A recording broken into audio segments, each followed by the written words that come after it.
ମୋ ନା ପପୁ ସାହୁ, ଝିଅର ଦାଦା ହେବି। କ'ଣ ଘଟଣା ଥିଲା ଆମର ଆମେ ଗୋଟେ 11ଟା ସାଢ଼େ 11ଟା ବେଳେ ଆମେ ଖବର ପାଇଲୁ ଯେ ଝିଅ ନିଖୋଜ ଅଛି। ଝିଅର ବାପା ମୋତେ ଫୋନ୍ କଲା ଯେ କହିଲା ପପୁ ଆରେ ଝିଅ କୁଆଡ଼େ ଯାଇଛି। ମୁଁ କହିଲି ସାଙ୍ଗେ ସାଙ୍ଗେ ଥାନାକୁ ଯା, ଏଫଆଇଆର୍ଟା ଦେ। ସେଠି ଥାନାକୁ ଯିବା ସମୟରେ ଥାନାରେ ଏଫଆଇଆର୍ଟା ଦେଲା ପରେ ଥାନାବାଲା କଲା ସେଠି ଖୋଜାଖୋଜି କର, ଛୋଟ ଛୁଆ କୁଆଡ଼େ ଯାଇଥିବ। ଆଉ ଏଇଟା ପୁଲିସର ପୁରା ନେଗ୍ଲେନ୍ସ। ପୁଲିସ ନେଗ୍ଲେନ୍ସ ପାଇଁ ଆମ ଝିଅର ଆଜି ଜୀବନଟା ଗଲା। ସେକେଣ୍ଡ ଥିଙ୍ଗସ୍ ହେଉଛି ଆମେ ଯେତେବେଳେ ଝିଅକୁ ଖୋଜାଖୋଜି କରିବା ସମୟରେ ବହୁତ ସମୟ ଚାଲିଗଲା, ଏ ପୋଖରୀ ଏ ଦାଣ୍ଡ ସେ ଦାଣ୍ଡ ବୁଲାବୁଲି କରିସାରିଲା ପରେ ଆମେ ଆଉ କୌଣସି ପ୍ରକାର ଝିଅକୁ ପାଇଲୁ ନାହିଁ। ତାପରେ ପୁଲିସକୁ ଜଣେଇଲୁ, ପୁଲିସ ଆଉ କିଛି ଆକ୍ସନ୍ ନେଲା ନାହିଁ। ସେ ଜାଗାଟା ହେଉଛି ମାନେ ମଦ ଗଞ୍ଜେଇ ଡ୍ରଗ୍ସର ହେଉଛି ହବ୍। ସେ ବାଲିଗାଁ ମାର୍କେଟର ଛକ ଉପରେ ସେଇଟା ଗୋଟେ ପଞ୍ଚାୟତ ଅଫିସ୍ ପଛପଟଟା ହେଉଛି ଜଙ୍ଗଲ ଅଛି।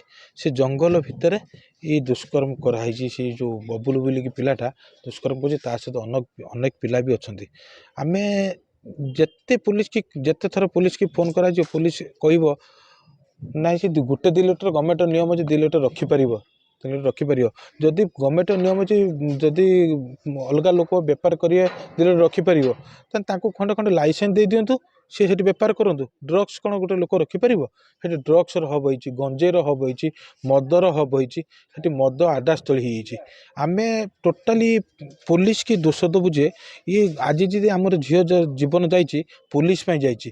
ଆମେ ସରକାରକୁ ଅନୁରୋଧ କରୁଛୁ, ପୋଲିସକୁ ଅନୁରୋଧ କରୁଛୁ, ଯେତେ ଶୀଘ୍ର ଯେଉଁମାନେ ଆମ ଝିଅ ଯାଇଛି ଆମେ ବହୁତ ଦୁଃଖିତ ଅଛୁ, କିନ୍ତୁ ଏଭଳି ଆଉ କାହାର ଜୀବନ ନ ଯାଉ ପୋଲିସକୁ ଅନୁରୋଧ କରୁଛୁ।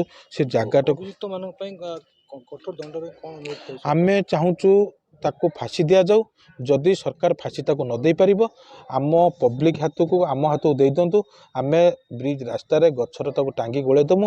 ଏଭଳିଆ ଦେଖିକି ଜନସାଧାରଣ ଦେଖିବେ, ଏଇଭଳିଆ କାମ କଲେ ପବ୍ଲିକ କଲେ ସରକାର ଦେଇଦେଲେ ଏଭଳିଆ କାମ ଆଉ କେବେ କେହି କରିବାକୁ ସାହସ କରିବେ ନାହିଁ। ଆପଣ ଭାବୁଛନ୍ତି କେବଳ ନିଶା ଦ୍ରବ୍ୟ ପାଇଁ ଏମିତି ଘଟଣା ଘଟୁଛି ବୋଲି? ଆଜ୍ଞା, ଏଇଟା କେବଳ ନିଶା ଦ୍ରବ୍ୟ ପାଇଁ। ପୋଲିସ ଏଟା ମାନେ ନିଶା ଦ୍ରବ୍ୟକୁ ପୋଲିସ ତାଙ୍କୁ ସାହସ ଦେଇଛି, ସେଥିପାଇଁ ଏଇ ଘଟଣାଟା ଘଟିଛି। 4 ଜଣଙ୍କୁ ଅଟକ ରଖିଛି, କିନ୍ତୁ ମୁଖ୍ୟ ଅଭିଯୁକ୍ତ କେତେ ଜଣ ବା କୌଣସି ସହଯୋଗ ଥିଲେ ଆପଣ ଜାଣିଛନ୍ତି?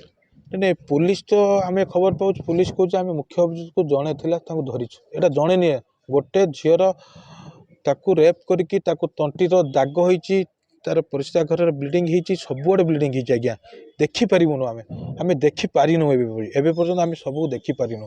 କିନ୍ତୁ ପ୍ୟାଣ୍ଟ ଗୋଟେ ଜାଗାର, ତାର ଡ୍ରେସ୍ ଗୋଟେ ଜାଗାର, ପୁରା ଦେହର ଉଲ୍ଲଗ୍ନ, କେବଳ ସାର୍ଟଟା ଖାଲି ଟେକି ହେଇକି ରହିଛି, ଆଉ କିଛି ତା ଦେହର ନାହିଁ। ସବୁଆଡ଼େ ରକ୍ତାକ୍ତ। ତାକୁ ରେପ୍ କରିସାରିଲା ପରେ ଛେଚିକି ତାକୁ ମରା ହେଇଛି, ତା ଛେଚା ଜାଗା ବି ତା ମୁହଁରେ ଅଛି। ତାକୁ ଆମେ ସେଥିପାଇଁ ପୋଲିସ କହୁଛୁ ଜଣେ ନୁହେଁ ଆଜ୍ଞା, ତାର ବହୁତ ଆହୁରି ଅଛନ୍ତି, 5-7 ଜଣ ଅଛନ୍ତି ତା ଭିତରେ।